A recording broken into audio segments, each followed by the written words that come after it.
মাতৃজগৎ সংবাদে সবাইকে আমন্ত্রণ। সাথে আছি আমি কাজী ফারজানা ইসলাম।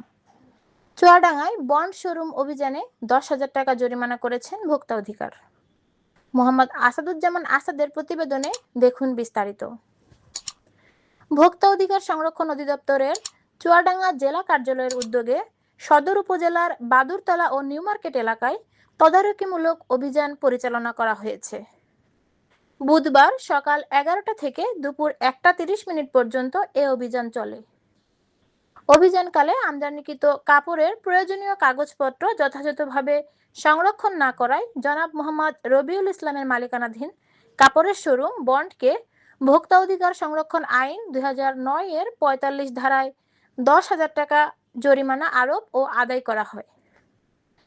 পাশাপাশি দ্রুততম সময়ের মধ্যে প্রয়োজনীয় কাগজপত্র সংরক্ষণ সহ আইনসম্মতভাবে কার্যক্রম পরিচালনার নির্দেশনা প্রদান করা হয়। এছাড়া পবিত্র মাহে রমজান উপলক্ষে কাপড় ও কসমেটিক্সের বিভিন্ন দোকানে তদারকি করা হয়। এ সময় ব্যবসায়ীদের যৌক্তিক মূল্যে কাপড় ক্রয় বিক্রয় এবং মেয়াদোত্তীর্ণ ও মানহীন কসমেটিক্স বিক্রয় থেকে বিরত থাকার নির্দেশনা দেওয়া হয়। অভিযান পরিচালনা করেন চুয়াডাঙ্গা জেলা কার্যালয়ের সহকারী পরিচালক জনাব মোহাম্মদ মামুনুল হাসান। এ সময় উপস্থিত ছিলেন চুয়াডাঙ্গা দোকান মালিক সমিতির সভাপতি মোহাম্মদ মঞ্জুরুল ইসলাম লার্জ, সদস্য সচিব মোহাম্মদ সুমন পারভেজ, নিউ মার্কেট সমিতির সভাপতি হাজি ফিরোজ, সাধারণ সম্পাদক মোহাম্মদ আকরাম আলী, ক্যাব প্রতিনিধি মোহাম্মদ রফিকুল ইসলাম এবং জেলা পুলিশের একটি টিম।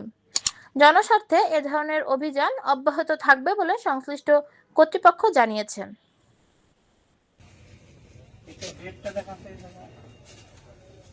এই চশমাটা দেখলাম